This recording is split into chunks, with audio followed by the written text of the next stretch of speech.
Hello, I'm Dr. John Kruse, and today I'm going to be talking about object permanence and ADHD. If you have questions while I'm talking, you can certainly write them down and I will answer them. Video will also be posted on YouTube within a few days to a few weeks. And it's probably appropriate that object permanence is the topic today because the year 2020 is about to disappear. And this will be my last presentation of this year. I won't be presenting the next 2 weeks, which are Christmas and New Year's Day, but I'll be back on February 8th. And a reminder, if you haven't filled out the questionnaire of input in terms of what you would like me to be talking about or how you'd like me to be talking about it, on Facebook there is a questionnaire available. So I'm going to be talking a little bit about common examples I've seen listed with ADD examples of problems with object permanence. Then I'll be talking a little bit about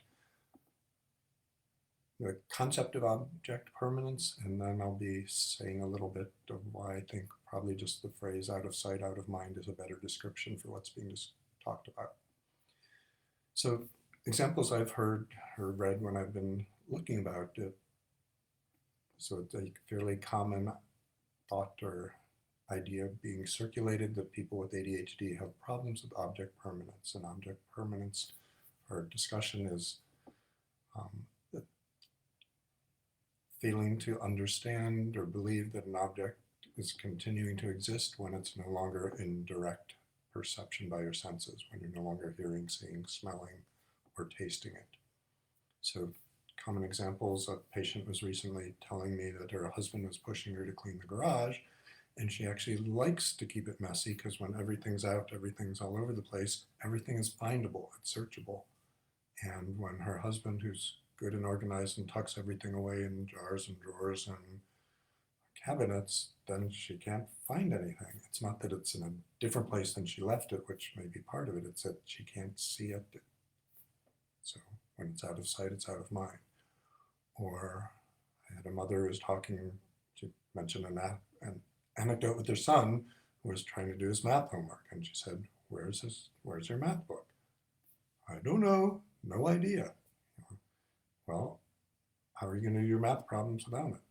I'm not sure. Well, have you looked for it? No. So it's sort of with this kid, even though he could conceptually get that he needed his math book to do the homework, if it wasn't in his visual presence, if it wasn't around, it was gone. He had no idea. And even the thought of looking for it didn't occur to him.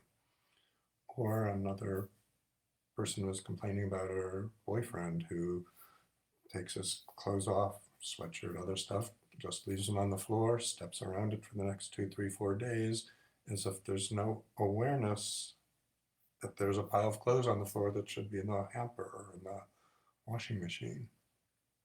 Or teacher commenting on some of the kids in a class during lunch hour that once they unwrap the candy wrapper, and the wrapper just falls from their kids' hands, and they don't seem to have any apparent awareness connection. So there's a trail of debris or clutter following beyond. It's not that the kid's intentionally throwing it on the ground and littering or missing the trash can. It's just out of awareness and gone.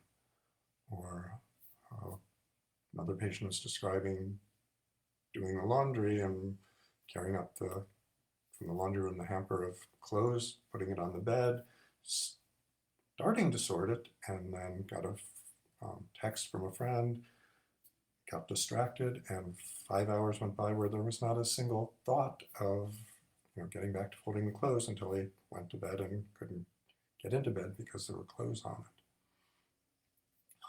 Another example I think would be in the same vein is numerous patients of mine with ADHD have said, oh my God, I just went to the dentist and he reminded me I haven't been brushing my teeth for the last 5 or 6 months. I mean, I've seen some people with depression who avoided that self-help care, but I've seen it really frequently in people who are, functional working adults with ADHD, but your teeth, you don't see them. They're sort of, it's a hassle or a chore. It's not terribly interesting or rewarding in the short term to brush your teeth.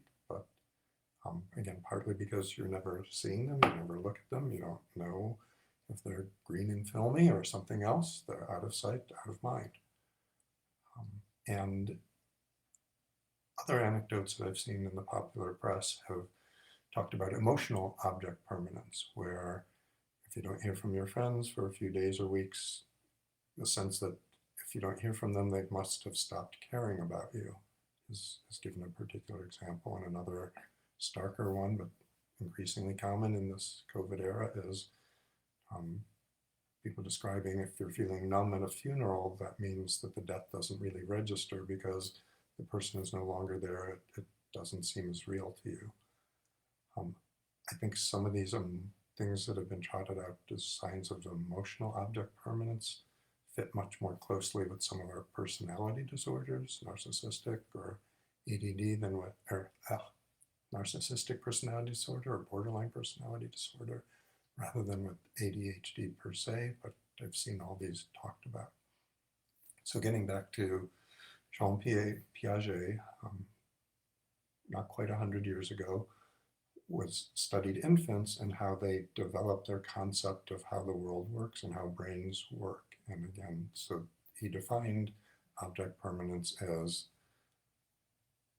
that young infants, he would say, believe that an object doesn't exist once it's out of sight, out of mind, out of sensory perception, and that it takes active work interacting with things. And he believed that the motor activity, being engaged with your world, was an important aspect of gaining object permanence, and that this gaining it isn't just a sudden it clicks in or on, that it's a process, so it's not all or none. So at some age, if you put a towel over half of a clock or half of a toy truck,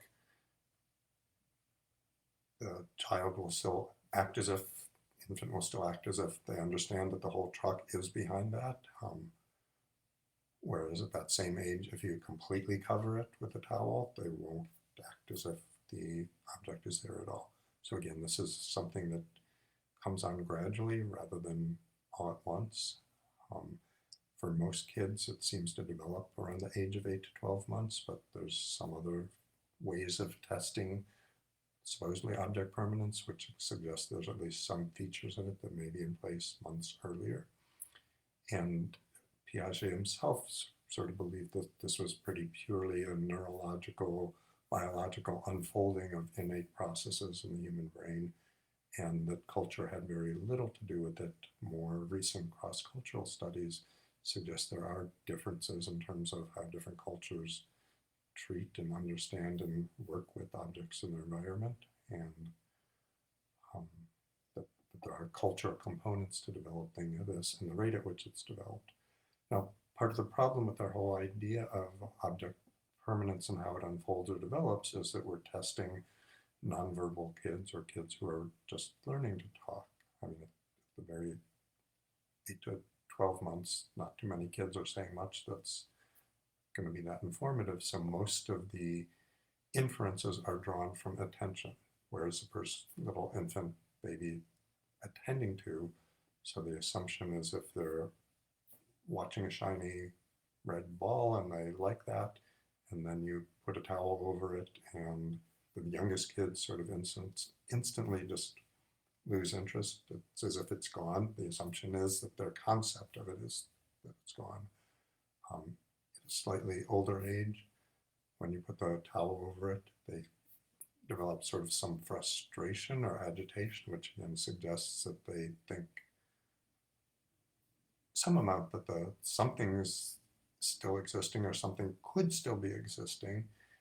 And then at a later stage, when they can point to where they think it is or keep fixated on the object, either where it was before it was covered or if it was a moving object, where the trajectory of that would be carrying it, our inferences, they are understanding the object is still there and continuing even though they can't see it. So again, all of this is inference-based, and work has been done on other animals other than humans. So there's certainly studies looking at Some smart birds, like birds in the crow family, ravens, crows, seem to develop some fairly sophisticated notion of object permanence. So if you could cover a seed or a peanut, they can know that it's still under that bowl rather than another bowl. Dogs and cats also seem to have some rudimentary ability to figure out object permanence. Dogs are better at this than cats, sorry cat lovers, or better at several dimensions that have been looked at. And people often sort of play around with the, throwing a ball to their dog, and then what does a dog do if you don't let go of the ball? Does a dog understand that if it didn't wind up out there in the field, it might still be in your hand or not? So one of my problems with using all the previous ADD examples and describing them as object permanence, I think we're talking about I think all those were examples of out of sight, out of mind. And when we're talking about object permanence, we are saying that that infant or that dog or cat or a frog really does not have any conception or understanding that the object exists once they're no longer perceiving it. With ADHD, we're not saying the person doesn't understand it still exists. We're just saying it's not in their awareness. And I think that's a pretty important distinction. So I think although the concept of object permanence overlaps closely with out of sight, out of mind, I do think that they are distinct phenomena or processes or levels of brain working or processing or understanding. And I think it's misleading when we use a term that has a fairly specific meaning like object permanence and transfer it over to sort of more colloquial use. So I would urge people, you may sound less sophisticated, you may sound less sophisticated, but I would encourage people to use out of sight, out of mind for this host of ADHD traits rather than saying that there's a failure of object permanence, because these people aren't, if you ask them, they know that their school book really exists. It's just somewhere, or that wrench they're looking for in the garage somewhere is in one of those drawers. They're not saying it's failed to exist. They're saying, I don't know, and if I'm not being reminded, I'm going to forget or not keep it in consciousness. So that's all I have to say for today. I will be disappearing myself, so my object permanence will be impermanent for the next 3 weeks. I'll be back on January 8th, and I'm not seeing any comments now, so I will be signing off. Again, fill out the questionnaire if you have a chance so I can tailor these to what your interests are in terms of topics, in terms of duration I talk, in terms of whether I should avoid politics and current event situations, whether I should be talking about current research or more tips of daily living type things. So enjoy the holiday season, and hopefully all of us will have a good start to the new year.